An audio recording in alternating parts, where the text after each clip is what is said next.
오늘 남전도의 성경 공부가 좀 늦게 끝났습니다. 3시 다 돼서 제가 나왔는데 우리 교회가 아닌 줄 알았습니다.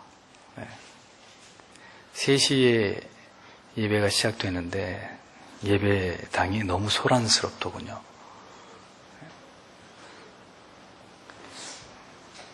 예배 준비가 전혀 안 돼 있었다는 뜻입니다.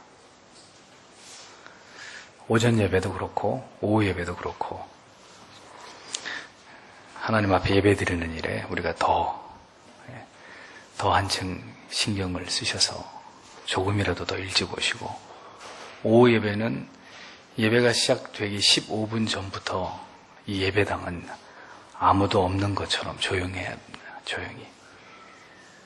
더 하실 말씀이 있으시면 복도나 예배 처소가 아닌 교육관을 이용하셔야 되고, 예배를 드리기 위해 준비하고 계시는 성도님들은 누구에게도 방해를 받지 않도록 예배 시간 15분 전에는 예배당에서 기도하시면서 말씀 보시면서 예배를 위한 준비가 이루어져야 됩니다. 잘 아시겠습니다만 우리가 인간인지라 때로는 소홀히 여기고 가볍게 생각하고, 그렇게 생각하신 분들이 오늘따라 많으면 이런 일이 벌어집니다. 대다수가 조용하시고 한두 분이 떠들면 떠들면 안 되지 하고 생각할 수 있는데, 한두 분이 조용하시고 대부분이 떠드시면 떠들어도 되는구나 이렇게 생각하실 수 있거든요. 다음 주부터는 더 유의하셔서 예배 준비하시는데 유념해 주시기를 바랍니다. 웨스트민스터 소요리 문답 강의 40번째 시간입니다. 순종의 법칙, 도덕법. 제가 주보에서 한 구절을 누락시켰습니다. 10장 4절 5절인데 5절만 읽은 것 같습니다. 4절도 같이 읽겠습니다. 그리스도는 모든 믿는 자에게 의의를 이루기 위하여 율법의 마침이 되시니라. 모세가 기록하되 율법으로 말미암는 의의를 행하는 사람은 그 의로 살리라 하였거니와. 이렇게 두 절을 가지고 교리를 설명드리겠습니다. 소요리문답 강의 40번째 교리는 사람이 순종하도록 하나님께서 처음 계시해 주신 법칙은 무엇입니까? 이런 질문이고, 그에 대한 대답은 하나님께서 처음 계시해 주신 법칙은 도덕법입니다. 이런 대답으로 간략하게 설명을 하고 있습니다. 지난주에 저희는 하나님께서 친히 창조하시고 택하신 하나님의 자녀들에게 반드시 무엇을 요구하신다고 했죠? 무엇을 요구하신다고 했습니까? 순종을 요구하신다는 진리를 지난주에 생각해 보았습니다. 하나님께서는 우주 만물과 그 가운데 인간을 창조하시면서 창조되어진 인간이 하나님의 뜻에 순응하고 순종함으로 그 지으신 뜻에 합당한 영광을 받으시기를 원하신다는 말씀을 드렸습니다. 그러니까 인간이라고 하는 존재는 하나님의 뜻에 부합해서 거룩하고 순결하고 선하고 바르고 정의롭고 정직하게 살아갈 때 가장 아름다운 존재일 수 있는 것입니다. 나무는 푸른빛을 띠고 싱싱한 푸른빛을 띠고 봄이 되면 다시 연두색 새잎이 나면서 이제 여름이 지나면서 쑥쑥 이렇게 자라가는 그런 모습일 때 아름답고 보기 좋듯이, 사람은 언제 가장 아름다우냐? 하나님의 뜻을 따라 살 때입니다. 하나님이 기뻐하시는 뜻을 따라 그렇게 살아갈 때가 가장 아름다운 존재일 수 있습니다. 하나님의 영광을 가장 잘 드러내는 도덕적으로 완전한 존재, 그런 존재일 수 있었던 사람들이 타락하기 이전의 인간이었습니다. 하지만 인간의 타락은 이런 하나님의 뜻을 저버린 결과를 가져왔습니다. 그래서 무엇이 하나님의 명확하고 분명한 뜻인지 거듭 말하고 설명하지 않아도 정확하게 간파할 수 있었던 인간의 그 명민한 이성도, 또 하나님만을 언제나 깊이 사랑하면서 하나님만으로 기뻐하고 하나님만으로 감격해하고 즐거워했던 인간의 감정도, 그리고 언제나 하나님의 뜻에 대해서 즉각적인 반응을 불러일으켜서 하나님의 뜻에 순종할 수 있었던 인간의 결연하고 확고했던 의지도 인간의 타락으로 말미암아 그 모든 것들을 다 유실됐다라는 진리를 말씀드렸습니다. 그러니까 그런 상태에 타락으로 말미암아 이런 지정의가 다 무너지고 하나님이 바라시던 모습에서 한참 뒤로 물러가 버린 이런 상태에 있는 인간을 하나님께서 원하시는 수준의 삶으로 인도하시기 위해서 가정과 교회와 또 사회 속에서 하나님의 뜻에 합당한 삶을 살아가기 위한 어떤 원칙과 기준을 하나님이 제시하셨는데 그게 뭐냐? 성경에 나타나고 있는 도덕법들이라는 거죠. 도덕법. 하나님께서는 죄로 인한 타락으로 우리에게 주신 이 지정의의 대부분을 우리가 잃어버렸다 할지라도 우리가 그런 상태에서 스스로 무너지듯 이렇게 자포자기 해버리고 그렇게 자멸하듯이 살아가는 것을 하나님이 원치 않으셨습니다. 그래서 마땅히 하나님께 복종하면서 하나님의 뜻에 따라 살도록 하나님이 정하신 규칙에 따라서 우리로 하여금 하나님 앞에서 질서 있게 살아가기를 하나님께서 원하셨다는 겁니다. 한번 타락했으니까 이제는 멋대로 죄 지으면서 너희들 멋대로 살아라 그렇게 허용하신 것이 아니고 하나님은 계시를 통해 도덕법을 세워서 너희가 비록 내 뜻을 어김으로 타락했다 할지라도 이것을 지키면서 바른 원칙과 바른 길을 따라서 바른 질서 안에서 살아가야 된다고 말씀하신 것입니다. 하나님은 타락한 우리 인생들을 비인격적으로 지배하려고 하신 것이 아니라 너희들이 내 말을 듣지 않았으니까 이제부터는 무조건 내가 시키는 대로 해라. 이렇게 우리를 비인격적으로 타락한 우리를 대우하시려고 하신 것이 아니라 도덕법을 세워서 우리 스스로 하여금 하나님께서 정하신 법을 따라서 다시 그 법을 준행하고 인격적으로 하나님 앞에 굴복함으로 다시금 잃어버린 하나님의 형상을 회복하는 일에 우리의 생애 동안, 전 생애 동안 그 일에 진력하도록 하나님 그렇게 하신 것이라는 겁니다. 그래서 하나님께서는 모든 피조물들에게 순종의 법칙으로서의 도덕법을 주신 것이라는 거죠. 오늘 본문 4절 5절을 보면 그리스도는 모든 믿는 자에게 의를 이루기 위하여 율법의 마침이 되시니라 라는 말과 그러나 모세는 율법으로 말미암는 의를 행하는 사람은 또 그 의로 말미암아 구원을 받을 것이다 라는 이 말씀이 기록되어 있는 것을 봅니다. 이건 뭘 말하냐면 성경에는 사람이 구원을 얻기 위해서는 율법을 지킴으로 의에 이르는 길 하나하고 그 다음에 그리스도를 믿음으로써 의에 이르는 구원의 길, 두 가지 길이 있다는 걸 이야기하는 거예요. 그러니까 첫째는 율법으로 말미암는 의를 행하는 사람은 그 의를 인하여 살리라고 분명히 말씀하고 있습니다.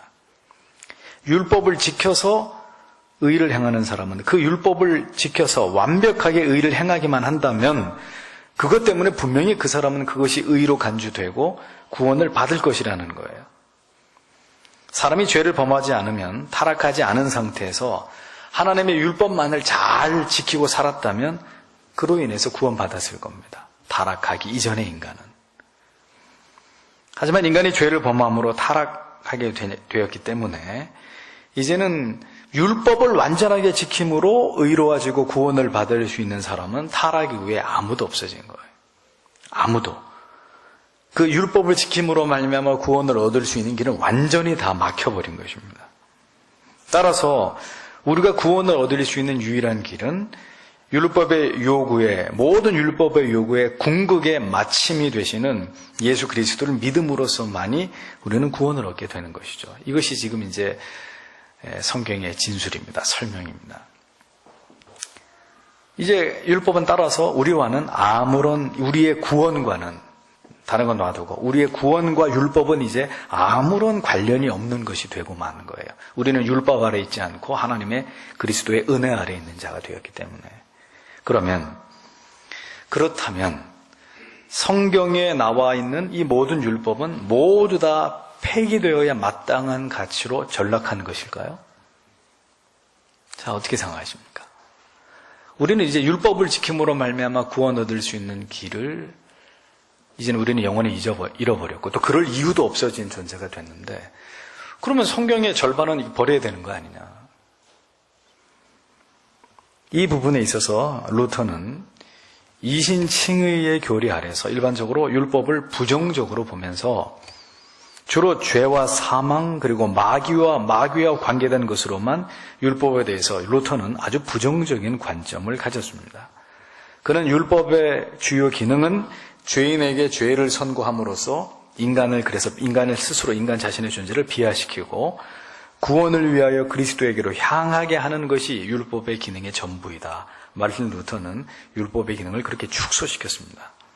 하지만 존 칼빈은 이와는 다른 견해를 가졌습니다. 이것이 이제 루터주의와 칼빈주의의 여러 가지 신학적 중요한 차이 가운데 하나인데, 칼빈은 어떻게 봤냐면은 율법은 신자의 안내자의 역할을 수행하는 것이라고 칼빈은 율법의 기능을 긍정적으로 보았습니다.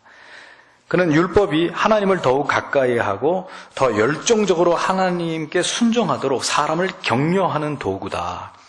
칼빈은 율법을 그렇게 이해한 것입니다. 그러면서 칼빈은 율법의 세 가지 용도를 설명했습니다. 율법의 첫 번째 용도는 죄를 깨닫게 하고 그 죄를 억제하는 것이다. 이렇게 본 거예요. 두 번째 용도는 스스로의 노력으로 결단코 율법의 모든 요구를 지킬 수 없음을 깨닫고, 이건 이제 루터하고 비슷합니다. 전적으로 그리스도를 의존하게 만들기 위해서 율법이 필요한 것이고, 세 번째는 마지막으로 거듭난 신자의 삶의 어떤 규범으로서, 원리로서, 어떤 기준으로서 거룩을 추구하고 사랑하고 즐거운 마음으로 율법을 따르도록 하기 위한 용도로서, 그렇게 칼빈은 율법의 세 가지 용도를 설명하고 있습니다.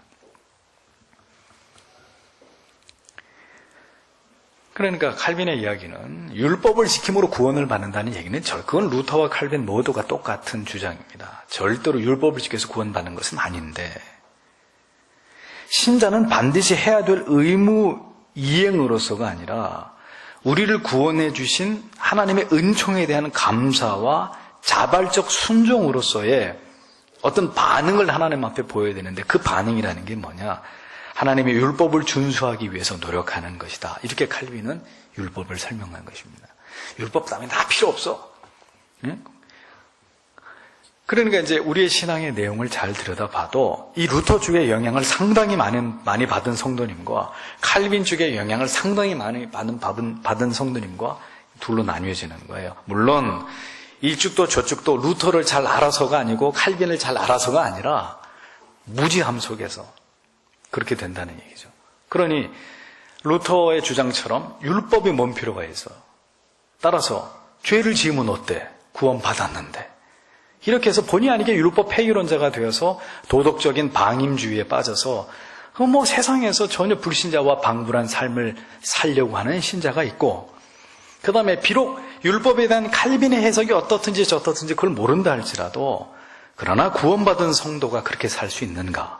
죄와 더불어 싸우고 하나님이 기뻐하시는 것이 무엇인지를 알려고 해서 말씀을 따라 살려고 노력해야지 하고 거룩과 순결과 성화에 진력하는 성도의 부류가 있고, 이렇게 자연스럽게 나뉘어지는 것이라는 겁니다. 율법은 신자에게 성령의 도우심으로 말미암아 하나님을 향한 감사를 표현하는 구체적인 길과 방법을 제공해 줍니다. 우리가 하나님을 기쁘시게 하고 하나님이 원하시는 것을 하려고 하는데, 도대체 하나님이 뭘 원하시고 원치 않으시고 우리가 그걸 어떻게 알 수 있습니까? 모르잖아요. 하나님의 뜻을 정확하게 알 때 하나님의 허락하심과 하나님의 허락하지 않으심, 이런 것들을 명확히 알고 이해할 때 우리가 하나님이 원하시는 삶을 살아갈 수가 있는데, 모르면 모르는 거예요. 하나님이 뭘 원하는지 알아야 그 길로 갈 거 아니에요. 언제나 하나님이 무엇을 원하시는지를 보다 우리가 명민하게 이해하지 못함으로 인해서 우리가 사실상 짓지 않아도 되는 죄까지 더 많은 죄를 범하는 경우들이 많다는 것을 부인할 수가 없습니다. 몰라서 짓는 거죠. 죄가 아니라고 생각하기 때문에 짓는 겁니다. 그래서 우리는 율법을 지킴으로써 구원을 받기 위해서 율법을, 하나님의 말씀을 공부해야 되는 것이 아니라 더 하나님이 원하시는 것, 그분이 옳다고 말씀하시는 것, 그분이 기뻐하시는 것, 그것을 힘써 행하고, 그렇지 않은 것은 반대로 우리가 멀리하고 배척하고 그런 것들을 우리 안에 버리기 위해서라도 하나님의 말씀을, 도덕법을 공부해야 되는 거예요. 알아야 되는 것입니다.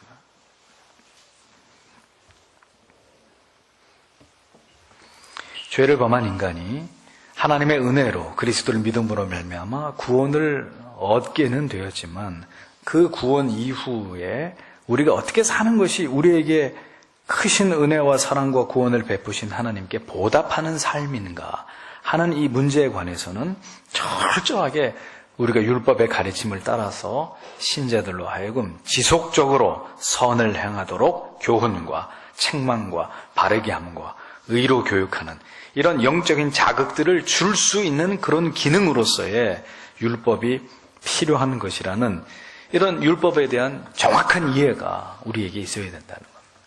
율법은 다 필요 없는 거야. 그 다 율법주의자들이야. 고려교단 그 고려파들 뭐든지 보수적 칼빈 어쩌고 하는 인간들은 전부 다 그거는 율법주의자들, 바리새인들이야. 이건 너무너무 참 무지한 말들에 지나지 않는 것이라는 거죠. 절대로 그렇지 않아요. 율법주의란 율법을 지켜서 구원을 받겠다는 사람들이 율법주의죠. 율법이 뭐냐? 왜 필요하냐? 율법이 우리의 신앙에 어떤 유익을 주느냐? 우리는 그것을 정확하게 분명하게 알고 그것이 우리 안에 바로 세워져 있어야 바른 신앙의 도를 지켜갈 수 있는 것입니다. 비록 이제 율법 아래서의 저주는 우리 안에서 완전히 사라졌지만 율법은 하나님과 그의 자녀 사이에 이 아름다운 관계의 끈을 유지해 주는 일에 있어서는 반드시 필요한 규범으로 이해하는 것이 율법에 대한 올바른 신자의 이해다라고 볼 수 있는 것입니다. 그래서 이런 율법이 바로 도덕법이라는 이름으로 성경을 통해 다양하게 나타나 있죠. 성경에는 제사법, 의식법, 도덕법 이런 것들이 있잖아요. 그중에 지금 도덕법만 얘기하는 겁니다. 그래서 이 도덕법을 압축해서 요약하는 것이 뭐냐? 바로 십계명이 되는 거예요. 십계명. 여러분들에게 제가 십계명의 한 계명 한 계명을 깊이 풀어서 강론해 드린 이유가 바로 여기 있는 것입니다. 십계명을 어기면 지옥 갑니다 라고 제가 십계명 강의하면서 그렇게 말씀드린 적은 없습니다. 그럼에도 불구하고 십계명의 정신을 그렇게 한 주에 걸쳐서 한 계명씩을 깊이 강론 드린 것은 이것을 지켜서 구원을 받자는 것이 아니라 이 도를 따라 행할 때 하나님이 기뻐하시고 하나님이 영광을 받으시고 처음에 얘기한 대로 하나님이 우리를 지으셨을 때 그 본래의 아름다움을 더 많은 부분 회복해 나갈 수 있기 때문이라는 거죠.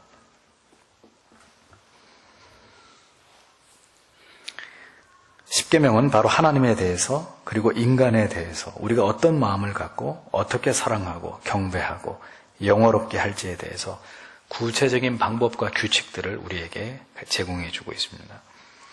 그래서 십계명의 가치와 기능이 무엇이냐? 이것을 지켜야만 구원을 받는 것이냐? 아니고, 절대 그것은 아니고.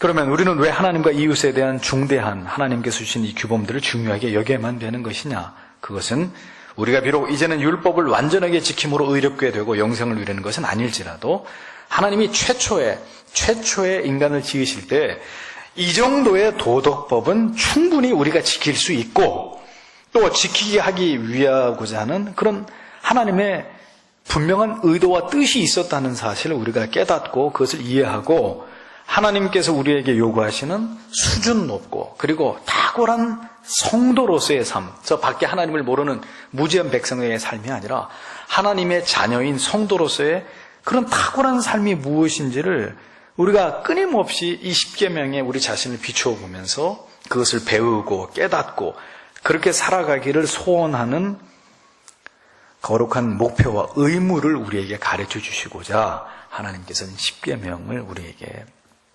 말씀하신 것이라는 거예요. 그게 십계명의 가치라는 겁니다. 신자라면 이 정도의 계명은 지켜야 된다. 도덕법을 지킴으로 제가 계속 강조합니다. 우리가 구원을 얻는 것은 아니지만 이 도덕법을 성경의 말씀을 통해서 진지하게 배우고 묵상함으로 하나님께서 인간들에게 적어도 어느 정도의 수준의 삶을 요구하시는지를 깨닫고 파악함으로써 하나님이 우리에게 기대하시는 삶에 부응하려고 하는 하나님이 기뻐하시는 삶을 살아가는데 중대한 잣대와 기준으로서의 도덕법 10계명을 우리가 사모하고 깨닫고 이것을 붙들어야 된다는 그런 뜻입니다. 더 이상 우리나라에는, 이 대한민국에는 왕조가 존재하지 않죠. 일본처럼 우리나라가 국왕이 있는 나라가 아니죠. 하지만 왕들이 살았던 궁전이나 그들의 의식주를 엿볼 수 있는 자료들, 박물관 같은 데 가면 있잖아요. 또 고궁을 거닐면서 이렇게 보면 그들이 어느 정도의 부귀와 영화와 권력을 누리는지를 우리가 대충 짐작할 수 있는 것처럼, 우리가 율법으로 말미암아 우리가 의롭게 되거나 구원 얻는 것은 아닐지라도 그 율법의 말씀을 깊이 하나님의 말씀을 통해 탐독하고 그것을 연구하고 그 내용을 살피고 깨달아가게 되면 하나님께서 하나님 자신의 영광을 위해서 창조하신 하나님의 자녀인 우리들에게 하나님께서 어느 정도의 수준의 도덕적인 삶을 살기를 원하셨는지를 우리가 이 성경을 통해서 충분히 그것을 깨닫고 이해하고, 그래서 그 말씀을 통해 죽을 때까지 우리 자신을 성찰해 볼 수 있는 수단으로 삼을 수 있다는 것입니다. 그것이 성경의 가치입니다. 그러니 율법 폐기론자들처럼 율법 따위는 필요 없어, 그럴 것 같으면 성경 덮어야 돼요. 이게 성경 태워버려야 돼요. 다 찢어버려야 돼요, 성경.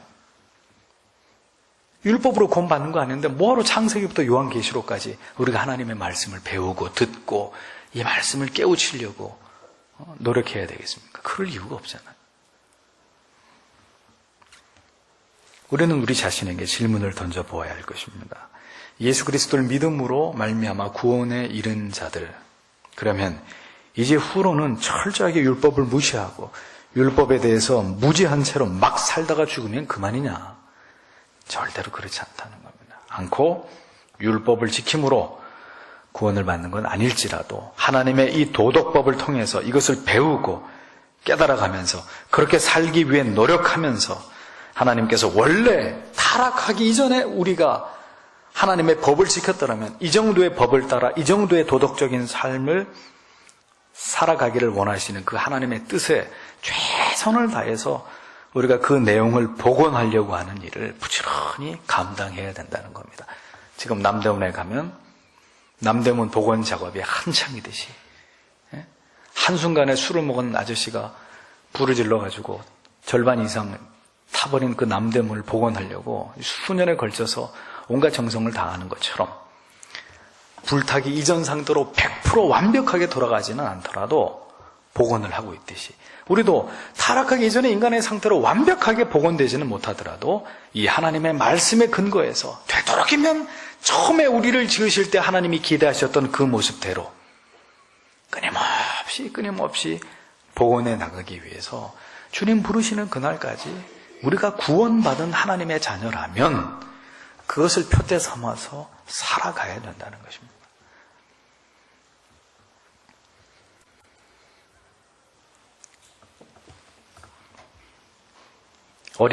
어린 노예를 아들로 입양해 주었어도 주인의 아들이 된 노예가 여전히 일찍 일어나서 이제는 더 이상 노예가 아닌 그 주인의 아들로서 성실하게 아버지를 도와서 그 집안의 일들을 성실하게 수행하는 것처럼 율법의 준수가 더 이상 구원의 조건이 아닐지라도 우리는 율법을 지켜서 순종함으로써 하나님 경외함을 나타내고 내가 하나님을 이렇게 두렵고 떨림으로 섬기고 있습니다 하는 하나님의 그 경외함을 나타내고 하나님의 자녀로서의 걸맞는 삶을 살아가기 위해서 노력해야 되는 의무가 있다는 사실을 오늘 이 웨스트민스터 소유문답 40번의 교리가 우리에게 그것을 정확하게 설명하고 있는 것입니다.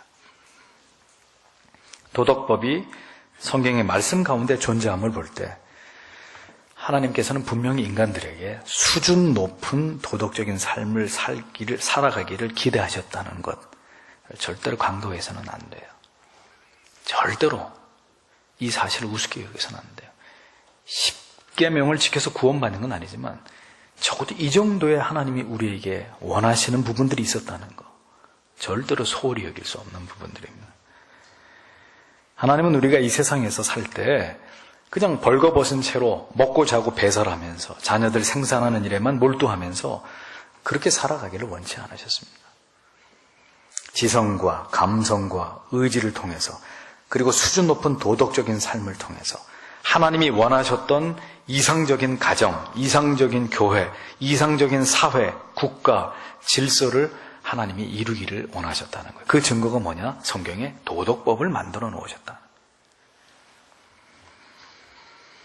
신자가 이제 성경의 도덕법을 무엇보다도 이 십계명의 정신을 우리의 삶의 현장에서 그대로 구현하면서 살아가기를 위해서 더 노력해야 되는 이유는 우리가 이것을 통해서 구원을 얻고자 함이 아니고 더 하나님을 닮아서 더 고결한 존재로 하나님의 자녀로서의 영적인 자부심을 갖기 위해서라는 겁니다. 그리고 무엇보다도 신자와 교회가 보여주는 이 탁월한 수준 높은 아름다운 삶을 통해서 하나님의 이름이 영광을 받으시고 위대한 우리의 구원의 도가 더 힘있게 드러나기 위해서 우리는 도덕적인 삶을 살아가기 위해 노력하는 자들이 되어야 된다는 겁니다.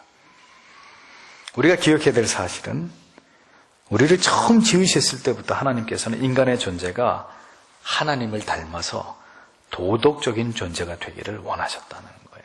나도 거룩하니 너희도 거룩하라 라고 말씀하셨잖아요. 그래서 복종할 규칙을 주시고 그 규칙을 준수함으로 하나님의 뜻, 하나님의 계획, 하나님의 영광을 드러내는 존재들이기를 하나님께서 원하셨다는 것입니다.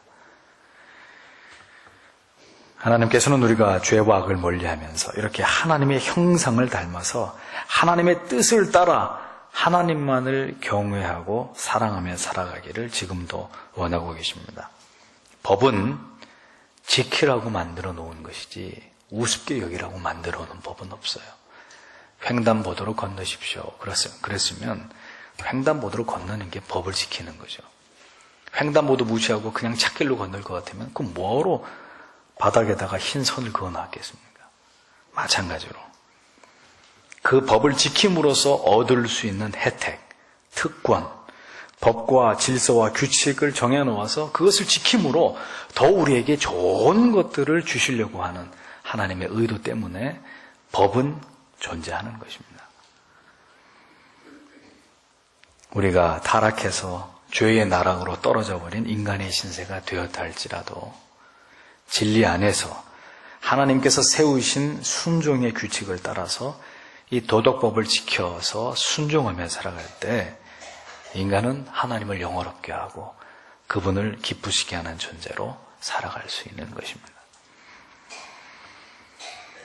우리는 이미 예수를 믿음으로 영생을 얻게 된 새 언약의 우리 모두는 그 새 언약의 수혜자들입니다. 그럼에도 불구하고 잊지 말아야 될 것은 하나님께서 정하신 이 도덕법을 따라서 이 세상을 사는 동안에 빛으로 그리고 소금으로 그렇게 살아감으로 하나님께 영광을 돌려드려야 되는 거룩한 의무가 우리에게 존재한다는 사실 절대로 잊어버려서는 안 됩니다. 십계명으로 대표되는 이 도덕법은 이것을 지켜야 구원 얻을 수 있는 조건으로서가 아니라 이러한 도덕법의 정신을 이 땅 가운데서 구현하면서 살아갈 때 하나님의 나라와 하나님의 의를 드러내는 하나님의 자녀로서의 삶을 살아가게 되는 것임을 우리가 올바로 이해하고 이것을 위해서 더욱 힘써서 거룩과 그리고 경건에 이르기를 진력하는 하나님의 자녀의 삶을 살아가는 성도가 되어야 된다는 것. 그것이 바로 교리가 우리에게 강조하고 있는 바입니다. 그러므로 성도 여러분, 아름다운 성도가 돼야 돼요. 사람이 사람의 모습을 가지고 머리를 짧게 자르고 세수를 하고 그리고 때와 장소에 격식에 맞는 옷을 입고 그리고 교양 있는 말을 하고 행동을 해야 사람처럼 보이죠. 사람으로서의 존엄성을 지킬 수 있는 것이죠. 그런데 사람이 머리는 산발을 하고 1년 내내 세수도 하지 않고 옷은 홀라당 벗고 그리고 막 발과 다리로 내 발로 내 손 두 손과 두 발로 짐승처럼 그렇게 뛰어다닌다. 이 도심에서 혹은 산속에서. 사람일까요? 사람이긴 사람인데 짐승 같은 사람이겠죠. 아름다운 성도들이 되어야 합니다. 아름다운 교회가 되어야 합니다. 그것은 하나님이 창조하신 그 본래의 의도대로 그렇게 존재하려고 하는 성도 한 사람 한 사람, 그런 교회가 되기 위해 최선을 다할 때 그렇게 될 수 있는 것입니다. 그 최선을 다하라고 우리에게 정해놓으신 기준이 도덕법, 바로 십계명이다. 그것이 우리가 누구인지를 보여주고 우리의 가치가 어느 정도여야 되는지를 우리에게 제시해주고 있는 명확한 기준이라는 것을 잊어버리지 마시고, 앞으로 여러분들이 율법을 대하실 때 도덕법, 그 도덕법의 핵심인 십계명을 여러분들이 예배 때마다 봉독하시고 그 십계명을 묵상할 때마다 하나님이 나에게 적어도 이 정도의 삶을 나에게 기대하시는구나 라는 사실 앞에서 우리가 더 도덕적인 신자가 되기 위해 최선을 다하는 여러분들이 되시기를 부탁드립니다. 기도하겠습니다.